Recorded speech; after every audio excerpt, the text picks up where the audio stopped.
CM ಮನೆಯೂ ಮುತ್ತಿಗೆ ಹಾಕೋರಿದ್ದೇವೆ. 80 ಲಕ್ಷ ಯಾರು ಕೊಡ್ತಾ ಇದ್ದಾರೆ ಅವ್ರಿಗೆ ಮಾತ್ರ ಸೀಟ್ ಅನ್ನಂಗಿದ್ರೆ ಮತ್ತೆ ಕಷ್ಟಪಟ್ಟು ಏನಕ್ಕೆ ಓದಬೇಕಾಯ್ತು ಸ್ಟೂಡೆಂಟ್ಸ್? ಅದ್ರ ಬದಲು ಎಕ್ಸಾಮ್ಸ್ ನಿಲ್ಸೋದು ಬೇಡ. ಅವರು ನಮ್ಮ ಒಂದು ಮನವಿಯನ್ನು ಕೇಳಲಿಕ್ಕೂ ಕೂಡ ಅವರಿಗೆ ಒಂದು ಪರಿಜ್ಞಾನ ಇಲ್ಲ. ವಿದ್ಯಾರ್ಥಿಗಳು ಹೋದಂಥ ಸಂದರ್ಭದಲ್ಲಿ ಕೂಡ ಅಲ್ಲಿರುವಂಥ ಸೆಕ್ರೆಟರಿ ಬಂದ್ಬಿಟ್ಟು ಕೇಳುವಂಥ ಪ್ರಯತ್ನ ಮಾಡಲಿಲ್ಲ.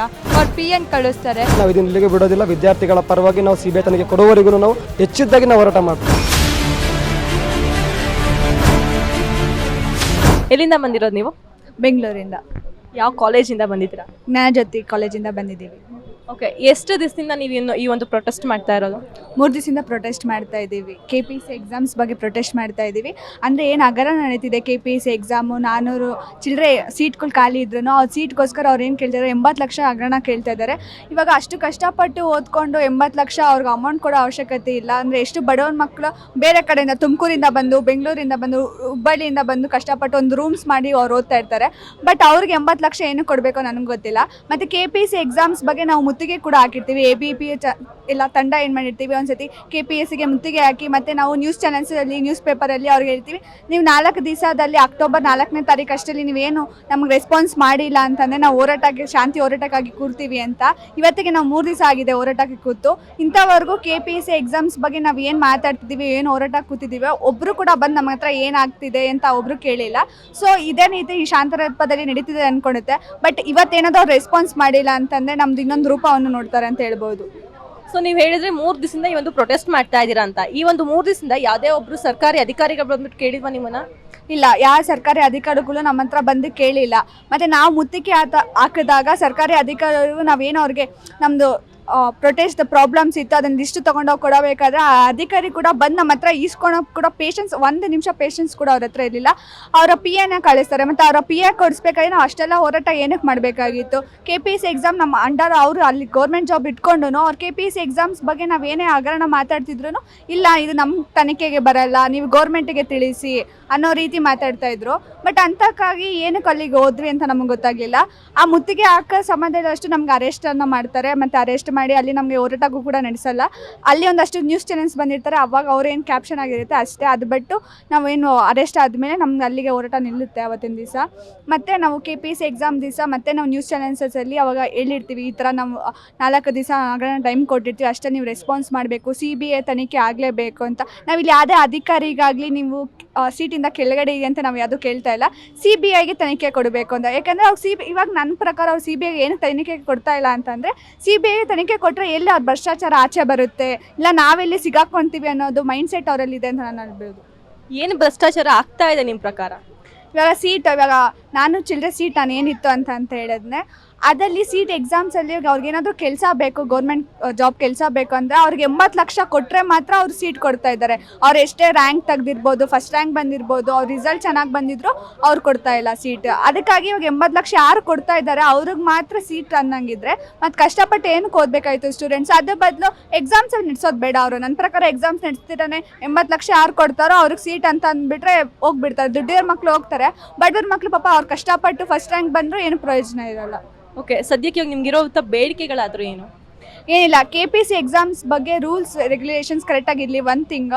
ಮತ್ತು CBI ತನಿಖೆ ಏನೇ ಅದು CBI ತನಿಖೆ ಕೊಡಲೇಬೇಕು. ಯಾಕಂದರೆ KPSC ಎಕ್ಸಾಮ್ಸಲ್ಲಿ ತುಂಬ ಹಗರಣಗಳು ನಡೀತಿದೆ. ಇವಾಗ ಎಕ್ಸಾಮ್ಸ್ ಮೊನ್ನೆ ಸೆಂಟರಲ್ಲಿ ಇರ್ಬೋದು, ಅಲ್ಲೂ ಅಷ್ಟೇ ಒಂದು ಕಡೆ ಕ್ವಶನ್ ಪೇಪರ್ ಇನ್ನೂ ಹೋಗಿಲ್ಲ, ನ್ಯೂಸ್ ಪೇಪರ್ 1.5 ಅವರ್ ಕಾಯಿಸಿದ್ರು. ಅದೇ ನೀವು ನೀಟ್ ಎಕ್ಸಾಮ್ಸನ್ನು ನೋಡಿದ್ರೆ 1 ನಿಮಿಷ ಮಕ್ಕಳು ಲೇಟ್ ಆಯಿತು ಅಂತಂದ್ರೆ ಅವ್ರಿಗೆ ಎಕ್ಸಾಮ್ಸ್ ಬರೆಯೋಕ್ಕೆ ಬಿಟ್ಟಿಲ್ಲ. ಅದೇ KPSC ಎಕ್ಸಾಮ್ಸ್ ಅಂತ ಬಂದಾಗ ಅವ್ರದ್ದು ಏನು ಮಾಡ್ತಿದ್ದಾರೆ, ಇವಾಗ 4 ಕಾಲಮ್ ಅಂತ ನಿಮಗೆ ಫಿಲ್ ಮಾಡೋಕ್ಕೆ ಟಿಕ್ ಅಂತ ಕೊಟ್ಟಿರ್ತಾರೆ. ಅದೆಲ್ಲ ಅವ್ರು ಫಿಲ್ ಮಾಡಿಲ್ಲ ಅಂದರೆ ಇವ್ರು ಏನು ಅಮೌಂಟ್ ಇಸ್ಕೊಂಡಿರ್ತಾರೋ ಆ ಪೇಪರ್ಸ್ನ ಫಿಲ್ ಮಾಡಬೇಕಾದ್ರೆ ಇವರೇ ಒಬ್ರು ಯಾರಾದರೂ ಫಿಲ್ ಮಾಡಿ ಆ ಪೇಪರನ್ನು ಅವನ್ನ ರ್ಯಾಂಕ್ ಬರ್ಸೋದಾಗಿರಲಿ, ಆ ಥರ ಒಂದು ಹಗರಣಗಳನ್ನು ಮಾಡ್ತಿದೆ. ಅದೊಂದು ಬೇಡಿಕೆ ಇದೆ ನಮ್ಮ ಹತ್ರ. ಮತ್ತು ಇವಾಗ 400 ಎಕ್ಸಾಮ್ ಸೀಟ್ ಏನಿದೆ ಇತ್ತು ಅದರಲ್ಲಿ ಹಗರಣದಲ್ಲಿ ಎಷ್ಟು ಪ್ರಾಬ್ಲಮ್ಸ್ ಆಗಿದೆ ಅಂತಂದರೆ, ಇವಾಗ ಲಿಸ್ಟಲ್ಲಿ 400 ಎಕ್ಸಾಮ್ ಲಿಸ್ಟಲ್ಲಿ ರಿಸಲ್ಟ್ ಬರೋ ಲಿಸ್ಟಲ್ಲಿ ಅವ್ರು ನಾರ್ಮಲಾಗಿ ಯಾರು ಎಕ್ಸಾಮ್ ಬರ್ದಿರ್ತಾರೋ ಆ ಲಿಸ್ಟಲ್ಲಿ ಒಬ್ರು ನೀವು ನೋಡೋಲ್ಲ. ಅದು ಬದಲು ರೀಪ್ಲೇಸ್ ಆಗಿರುತ್ತೆ, ಬೇರೆ ನೇಮ್ಸ್ ಎಲ್ಲ ರೀಪ್ಲೇಸ್ ಆಗಿರುತ್ತೆ. ಆ ರೀಪ್ಲೇಸ್ ಆಗಿರೋ ಜಾಗದಲ್ಲಿ ಇವಾಗ ಯಾರು ಎಕ್ಸಾಮ್ಸ್ ಬರ್ದಿರೋ ಬಿಟ್ಟಿರ್ತಾರೋ 80 ಲಕ್ಷ ಅಮೌಂಟ್ ಅವ್ರಿಗೆ ಏನು ಕೊಟ್ಟಿರ್ತಾರೋ ಅವ್ರ ನೇಮ್ಸಲ್ಲಿ ತೋರಿಸ್ತಾ ಇದ್ದಾರೆ. ಅದ್ರ ಜೊತೆ ನಾವು ಪ್ರೂಫ್ ಮತ್ತು ಕೂಡ ನಾವು CBI ತನಿಖೆಗೆ ಕೊಡಬೇಕು ಅಂತ. CBI ತನಿಖೆ ಕೊಟ್ಟರೆ ಕರೆಕ್ಟಾಗಿ ನಡೆಯುತ್ತೆ ಅನ್ನೋದು ನಮ್ಮ ನಂಬಿಕೆ. ಓಕೆ, ನಿಮ್ಮಿಷ್ಟು ಬೇಡಿಕೆಗೆ ಸರ್ಕಾರ ಏನು ರೆಸ್ಪಾಂಡ್ ಮಾಡಿಲ್ಲ ಅಂತಂದರೆ ನಿಮ್ಮ ಮುಂದಿನ ನಡೆ ಆದರೂ ಏನು? ನಡೆ ಇವಾಗ ಜಸ್ಟ್ ಹೋರಾಟ ಮಾಡ್ತಿದ್ದೀವಿ. ಇವಾಗಂತೂ ಹೆಂಗ್ ಮುದ್ದಕ್ಕೆ ಹಾಕಿದ್ವೋ ನಾವು ಯಾರ ಮನೆ ಏನು ಅಂತ ನೋಡಲ್ಲ, ಮುದ್ದಕ್ಕೆ ಹಾಗೆ ಹಾಕ್ತೀವಿ ನಾವು. ಮತ್ತೆ ಇದು ಹೋರಾಟ ಇನ್ನೂ ಗಾಢವಾಗಿರುತ್ತೆ. ಇವಾಗ ನಾವು ಏನು ಇಷ್ಟು ಜನ ಸೇರಿರ್ತೀವೋ, KPSC ಎಕ್ಸಾಮ್ ಬರ್ತಾರೆ, ಪ್ರತಿಯೊಂದು ಸ್ಟೂಡೆಂಟು ನಮ್ಮ ಜೊತೆ ಜಾಯ್ನ್ ಆಗ್ತಾರೆ. ಇದು ಕರ್ನಾಟಕಕ್ಕೆ ನಾವೇನು ಅನೌನ್ಸ್ ಮಾಡ್ತಾ ಇದ್ದೀವಿ, ಇಡೀ ಕರ್ನಾಟಕ ನಮ್ಮ ಜೊತೆ ಇರುತ್ತೆ ಅಂತ ನಾನು ಭಾವಿಸ್ತೀನಿ. ಎಲ್ಲಿಂದ ಬಂದಿರೋದು ನೀವು?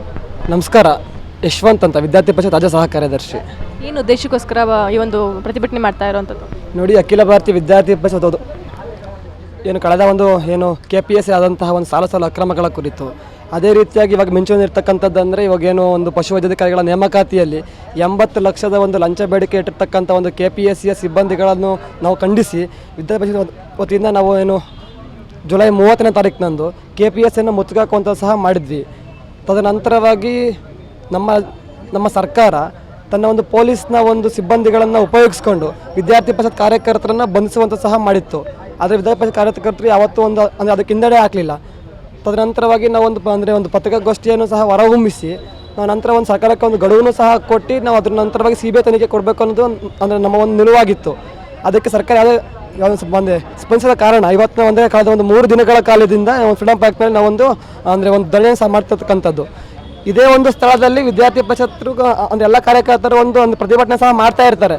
ಇದೇ ಸ್ಥಳದಲ್ಲಿ ಅನ್ಯ ಸಂಘಟನೆ ಕಾರ್ಯಕರ್ತರು ಸಹ ಪಕ್ಕದಲ್ಲಿ ಪ್ರತಿಭಟನೆ ಮಾಡ್ತಾ ಇರ್ತಾರೆ. ಈ ಒಂದು ಸ್ಥಳಕ್ಕೆ ಇಲ್ಲಿನ ಸಚಿವರು ಹಾಗೆ ನಮ್ಮ ಒಂದು ಸರ್ಕಾರದ ಒಂದು ಏನು ಸಚಿವರಾದಂತಹ ರಿಜ್ವಾನ್ ಅರ್ಷದ್ ರವರು ಸಹ ಈ ಒಂದು ಸ್ಥಳಕ್ಕೆ ಭೇಟಿ ನೀಡ್ತಾರೆ. ಅವರು ಬಂದಂಥದ್ದು ನಮ್ಮ ಅಂದರೆ ನಮ್ಮ ವಿದ್ಯಾರ್ಥಿಗಳ ಪ್ರತಿಭಟನೆಗಲ್ಲ, ಅಂದರೆ ಒಂದು ಅನ್ಯ ಪ್ರತಿಭಟನೆಗೋಸ್ಕರ. ನಾನು ಅವ್ರಿಗೆ ಒಂದು ಮಾತಾಡಲಿಕ್ಕೆ ಇಷ್ಟಪಡ್ತೀನಿ. ತಾವು ಸಚಿವರಾಗಿರ್ತಕ್ಕಂಥದ್ದು ನಮ್ಮ ಅಂದರೆ ಕರ್ನಾಟಕದ ಕಟ್ಟಕಡೆ ವಿದ್ಯಾರ್ಥಿಗಳೂ ಹೌದು. ನೀವು ಯಾವುದೋ ಒಂದು ವರ್ಗಕ್ಕೆ ಮಾತ್ರ ಸೀಮಿತವಾಗಿ, ಯಾವುದೋ ಒಂದು ಪಕ್ಷಕ್ಕೆ ಮಾತ್ರ ಸೀಮಿತವಾಗಿ ನೀವು ಸಚಿವರಾಗಿರ್ತಕ್ಕಂಥದ್ದಲ್ಲ. ನೀವು ಅಂದರೆ ನೀವು ಒಂದು ವಿದ್ಯಾರ್ಥಿ ಸಂಘಟನೆಯಿಂದಲೇ ಸಹ ನೀವು ಅಂದರೆ ಸ್ವಲ್ಪ ನೀವೆಲ್ಲ ಮುಂದೆ ಬಂದಿರತಕ್ಕಂಥದ್ದು. ಇವತ್ತು ವಿಧಾನಸಭೆಯಲ್ಲಿ ಕೂತಿದ್ದೆ ಅಷ್ಟೇ. ಏನಂತ ಹೇಳಿದರೆ ಇವತ್ತು ನೀವು ಅಂದರೆ ವಿದ್ಯಾರ್ಥಿಗಳ ಒಂದು ಏನು ಸಮಸ್ಯೆಯನ್ನು ಆಲಿಸುವಂಥದ್ದು ತಮ್ಮ ಕರ್ತವ್ಯ ಆಗಿರ್ತಿತ್ತು. ಆದರೆ ನೀವು ಆ ಒಂದು ಕೆಲಸವನ್ನು ಮಾಡಿಲ್ಲ. ನೀವು ಅದೊಂದು ಸ್ವಲ್ಪ ಅಂದರೆ ನೈತಿಕ ಹೊಣೆ ಹೊತ್ತು ರಾಜೀನಾಮೆ ಕೊಡಬೇಕು ಅಂತ ಈ ಸಂದರ್ಭದಲ್ಲಿ ಕೇಳಲಿಕ್ಕೆ ಇಷ್ಟಪಡ್ತೀನಿ. ಅದೇ ಸಂದರ್ಭದಲ್ಲಿ ಮತ್ತೊಂದು ದಿನ ಕೂಡ ಅಂದರೆ ನಮ್ಮ ಒಂದು ಹೋರಾಟದ 2ನೇ ದಿನ ನಮ್ಮ ಒಂದು ಗೃಹ ಸಚಿವರಾದಂತಹ ಒಂದು ಪ್ರಿಯಾಂಕಾ ಖರ್ಗೆರವರು ಸಹ ಇನ್ನೊಂದು ಸಂಘಟನೆಯ ಒಂದು ಪ್ರತಿಭಟನೆಗೆ ಅವರು ಬಂದು ಏನೋ ಅಂತ ಕಷ್ಟವನ್ನು ಕೇಳ್ತಾರೆ.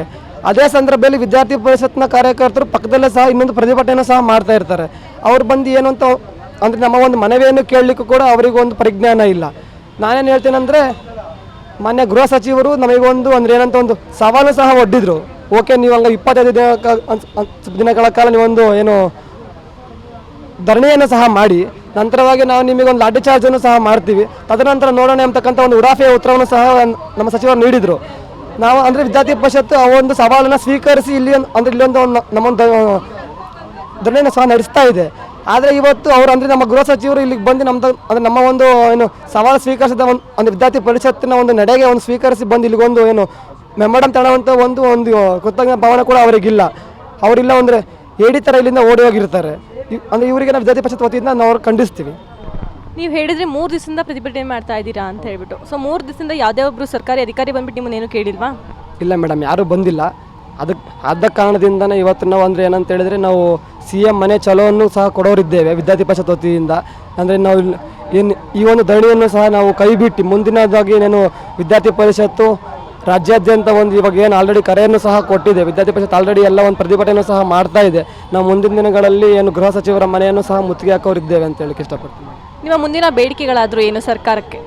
ಮೇಡಮ್, ಒಂದು ಪಾರದರ್ಶಕವಾಗಿ ಒಂದು ಅಂದರೆ ಸ್ವಲ್ಪ ಅಂದರೆ ತನಿಖೆ ಆಗಬೇಕು. ನಮಗೆ CID ಮೇಲೆ ನಂಬಿಕೆ ಇಲ್ಲ ಅಂತ ಅಲ್ಲ, ಆದ್ರೇನು CIDಯಲ್ಲಿ ಇರ್ತಕ್ಕಂಥ ಎಲ್ಲ ಸಿಬ್ಬಂದಿಗಳನ್ನು ಇಲ್ಲಿನ ಸರ್ಕಾರವೇ ನೇಮಕ ಮಾಡ್ತಕ್ಕಂಥದ್ದು. ಆದ ಕಾರಣದಿಂದ ಇದೊಂದು ಅಂದರೆ ಸ್ವಲ್ಪ ಕೇಂದ್ರೀಯವಾಗಿ ಇದೊಂದು ತನಿಖೆ ಆಗಬೇಕು. ಇದು ಕೇವಲ ವಿದ್ಯಾರ್ಥಿ ಪರಿಷತ್ನ ಕೇವಲ ಮನವಿ ಅಲ್ಲ. ಇದು ಅಂದರೆ ಇದು ಎಲ್ಲ ಒಂದು ರಾಜ್ಯದ ಎಲ್ಲ ಏನು KPSC ಆಸ್ಪಿರೆಂಟ್ಸ್ ಅಂತ ಏನಿದ್ರು ಎಲ್ಲರ ಒಂದು ಮನವಿ ಕೂಡ ಇದಾಗಿರ್ತದೆ. ಆದ ಕಾರಣದಿಂದ ಸರ್ಕಾರ ಕೂಡಲೇ CBI ತನಿಖೆಗೆ ಕೊಡಬೇಕು. ತದನಂತರವಾಗಿ ಏನು ಡಿಜಿಟಲೈಸ್ ಮಾಡಬೇಕು. ಇವಾಗೇನು ನಮಗೆ ಕೇಳಿ ಬರ್ತಿರೋದೇನು ಅಂತ ಹೇಳಿದ್ರೆ, OMR ಅಂದರೆ ಯಾರು ಒಂದು ಲಂಚ ಒಂದು ಕೊಡ್ತಕ್ಕಂಥ ವಿದ್ಯಾರ್ಥಿ OMRನ ಖಾಲಿ ಬಿಟ್ಟು ಬರ್ತಾನೆ, ತದನಂತರವಾಗಿ ಏನು ಇಲ್ಲಿನ ಬ್ರೋಕರ್ಗಳು ಅದೊಂದು ಅಂದರೆ ತಿದ್ದುವಂಥ ಕೆಲಸ ಮಾಡ್ತಿದ್ದಾರೆ ಅಂತ. ಅದು ಆಗಾಗಬಾರ್ದು. ಅಂದರೆ ಸ್ವಲ್ಪ ಅಂದರೆ ಅದೇ ಎಕ್ಸಾಮ್ ನಡೆದ ನಂತರವೇ ಅಲ್ಲೇ ಸ್ವಲ್ಪ ಅಂದರೆ ಸ್ಕ್ಯಾನ್ ಆಗುವಂಥದ್ದು ಆಗಬೇಕು, ಸ್ವಲ್ಪ ಡಿಜಿಟಲೈಸ್ ಆಗಬೇಕು ಅಂತ ನಾವು ಸ್ವಲ್ಪ ಕೇಳ್ಕೊತೇವೆ. ಮೇಡಮ್, 80 ಲಕ್ಷ ಲಂಚವನ್ನು ಸರ್ಕಾರ ಕೇಳ್ತಾ ಇದೆಯಾ?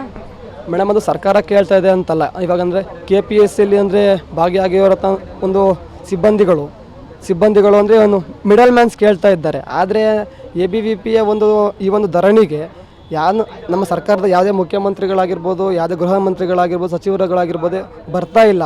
ಇದರಿಂದ ನಮಗೆ ಒಂದು ಅನುಮಾನಾಸ್ಪದವಾಗಿದೆ. ಏನಂತ ಹೇಳಿದ್ರೆ ಈ ಸಚಿವರ ಕಡೆ ಯಾರೋ ಬೆಂಬಲಿಗರು ಯಾರಾದ್ರು ಇದ್ರಲ್ಲಿ ಭಾಗಿಯಾಗಿದ್ದಾರೆ ಅಂತಕ್ಕಂಥದ್ದು ನಮಗೆ ಒಂದು ಇದರಲ್ಲಿ ಇದಿದೆ ಮೇಡಮ್.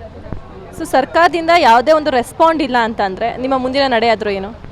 ಅದೇ ಮೇಡಮ್, ನಾವು ರಾಜ್ಯಾದ್ಯಂತ ಈ ಒಂದು ಅಂದರೆ ಎಲ್ಲ ವಿದ್ಯಾರ್ಥಿಗಳನ್ನು ಬೆಂಗಳೂರಿಗೆ ಕರೆಸ್ಕೊಂಡು ನಾವು ಒಂದೇನು CM ಮನೆಯನ್ನು ಮುತ್ತಿಗೆ ಹಾಕೋರಿದ್ದೇವೆ. ನಾವು ಇದನ್ನು ಇಲ್ಲಿಗೆ ಬಿಡೋದಿಲ್ಲ. ವಿದ್ಯಾರ್ಥಿಗಳ ಪರವಾಗಿ ನಾವು CBI ತನಿಖೆ ಕೊಡುವವರೆಗೂ ನಾವು ಹೆಚ್ಚಿದ್ದಾಗಿ ನಾವು ಹೋರಾಟ ಮಾಡ್ತೇವೆ ಮೇಡಮ್. ಕೊನೆಯದಾಗಿ ಸರ್ಕಾರಕ್ಕೆ ಏನು ಹೇಳ್ತೀರಾ? ಸರ್ಕಾರಕ್ಕೆ ನಾನು ಒಂದು ನೇರ ಸವಾಲನ್ನು ಸಹ ಆಗ್ತಾ ಇದ್ದೇನೆ. ಈ ಕೂಡಲೇ ಬೇಗ KPSCಯಲ್ಲಿ ಆದಂಥ ಒಂದು ಹಗರಣದ ಕುರಿತು ತಾವೊಂದು ಈ ಒಂದು ಅಂದರೆ ತನಿಖೆಯನ್ನು CBIಗೆ ವರ್ಗಾವಣೆ ಮಾಡಿ, ತದನಂತರವಾಗಿ ಯಾರ್ಯಾರು ಇದರಲ್ಲಿ ಭಾಗಿಯಾಗಿದ್ದರೂ ಅವ್ರನ್ನೆಲ್ಲ ಒಂದು ಅರೆಸ್ಟ್ ಮಾಡುವಂಥದ್ದು, ಹಾಗೆ ನಿಮ್ಮ ಕಠಿಣ ಕಾನೂನು ಕ್ರಮವನ್ನು ಸ್ವಲ್ಪ ತೆಗೆದುಕೊಳ್ಳಿ. ಇಲ್ಲಾಂದರೆ ವಿದ್ಯಾರ್ಥಿ ಪರಿಷತ್ತು ನಾವು ಮುಂದಿನ ದಿನಗಳಲ್ಲಿ ತಮ್ಮ ಒಂದು ಏನು ಗೃಹ ಕಚೇರಿಯನ್ನು ಸಹ ನಾವು ಮುತ್ತಿಗೆ ಹಾಕುವಂಥದ್ದು ನಾವು ಮಾಡ್ತೇವೆ. ಎಲ್ಲಿಂದ ಬಂದಿರೋದು ನೀವು? ನಾನು ಬೆಂಗಳೂರಿಂದ ಯಾವ ಕಾಲೇಜು? RV college.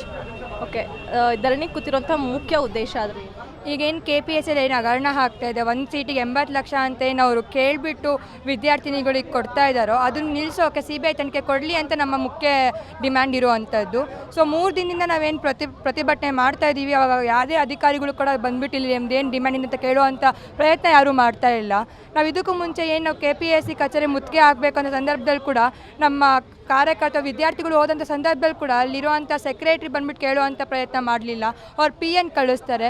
ಸೊ ಈ ರೀತಿ ಆಗಬೇಕಾದ್ರೆ ಸೆಕ್ರೆಟ್ರಿ ಇದಕ್ಕೆ ಆನ್ಸರ್ ಆಗಿರಬೇಕು. ಅವರೇ ಆನ್ಸರ್ ಮಾಡದೆ PN ಕಳಿಸ್ತಾರೆ. ಇದು ಯಾವ ನೀತಿ ನ್ಯಾಯ? ಇಷ್ಟೆಲ್ಲ ವಿದ್ಯಾರ್ಥಿಗಳು ಧ್ವನಿ ಎತ್ತುತ್ತಿರ್ಬೇಕಾದ್ರೆ ಬಂದುಬಿಟ್ಟು ಪೊಲೀಸೆಲ್ಲ ಅರೆಸ್ಟ್ ಮಾಡ್ತಾರೆ. ಇದು ಯಾರ ಥರ? ನಾವು ವಿದ್ಯಾರ್ಥಿಗಳು ಧ್ವನಿಗೆ ಏನು ಬೆಲೆ ಇಲ್ವಾ? ಸರಿ ಆಯ್ತು, ಆಮೇಲೆ ನಾವು ಪತ್ರಿಕಾಗೋಷ್ಠಿನೂ ಮಾಡ್ತೀವಿ.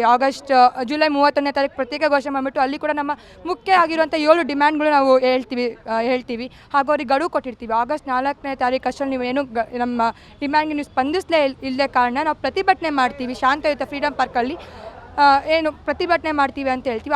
ಅದೇ ರೀತಿ ಅವರು ಏನು ಸ್ಪಂದಿಸದೇ ಇರೋ ಕಾರಣ ಆಗಸ್ಟ್ 5ನೇ ತಾರೀಕಿಂದ ನಾವು ಫ್ರೀಡಮ್ ಪಾರ್ಕಲ್ಲಿ ಪ್ರತಿಭಟನೆ ಮಾಡ್ತಿದ್ದೀವಿ. ಅಂದರೂ ಕೂಡ ಸರ್ಕಾರ ಯಾವುದೇ ರೀತಿಯಾಗಿ ನಮ್ಗೆ ಬಂದುಬಿಟ್ಟು ಸರ್ಕಾರಿ ಅಧಿಕಾರಿಗಳು ಯಾರು ಬಂದು ನಮಗೇನು ಏನು ಅಂತ ಕೇಳಲಿಲ್ಲ. ಸೊ ಈ ರೀತಿಯಲ್ಲಿ ಸರ್ಕಾರ ಏನೇನು ಸ್ಪಂದಿಸದೇ ಇದ್ದ ಕಾರಣ ABVP ಮುಂದಿನ ಹಂತದಲ್ಲಿ ಹೋರಾಟವನ್ನು ಕರೆ ಕೊಡುತ್ತದೆ.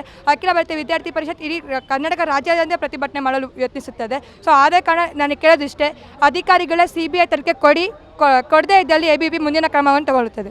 ಓಕೆ, ನೀವು ಇವಾಗ ಹೇಳಿದ್ರಿ 7 ಡಿಮ್ಯಾಂಡ್ ಮಾಡಿದ್ವಿ ನಾವು ಅಂತ. ಏನು ಆ 7 ಡಿಮ್ಯಾಂಡ್ಗಳು?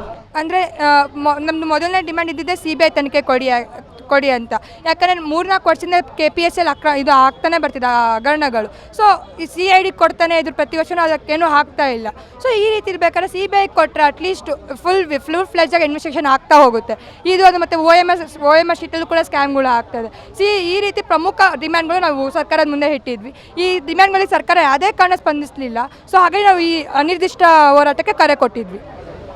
ಓಕೆ, ಮುಂದೆ ಏನು ಮಾಡ್ತೀರಾ? ಮುಂದೆ ಈಗ ಸರ್ಕಾರ ಇವತ್ತಾದರೂ ಬಂದ್ಬಿಟ್ಟು ನಮ್ಗೆ ಸ್ಪಂದಿಸಲಿ ಯಾರೋ ಸರ್ಕಾರ ಅಧಿಕಾರಿಗಳು ಅಂತ ಕೇಳ್ಕೊತೀನಿ. ಇನ್ನೂ ಇಲ್ಲ ಅಂದರೆ ಮುಂದೆ ಏನು ಮಾಡಬೇಕು ಮಾಡುತ್ತಾರೆ ABVP ರಾಜ್ಯಾದ್ಯಂತ ಹೋರಾಟ ಕರೆ ಕೊಡುತ್ತೆ. ಯಾವುದೇ ಸರ್ಕಾರಿ ಅಧಿಕಾರಿಗಳು ಬಂದ್ಬಿಟ್ಟು ನಿಮ್ಮನ್ನು ಕೇಳಿಲ್ವಾ ಏನಕ್ಕೆ ಹೋರಾಟ ಮಾಡ್ತಾ ಇದ್ದೀರಾ, ಯಾವ ಉದ್ದೇಶ ಇಟ್ಕೊಂಡು, ನಿಮಗೇನು ಪರಿಹಾರ ಬೇಕು ಅಂತ? ಇಲ್ಲ, ಕೇಳಿಲ್ಲ, ಯಾರೂ ಕೇಳಿಲ್ಲ.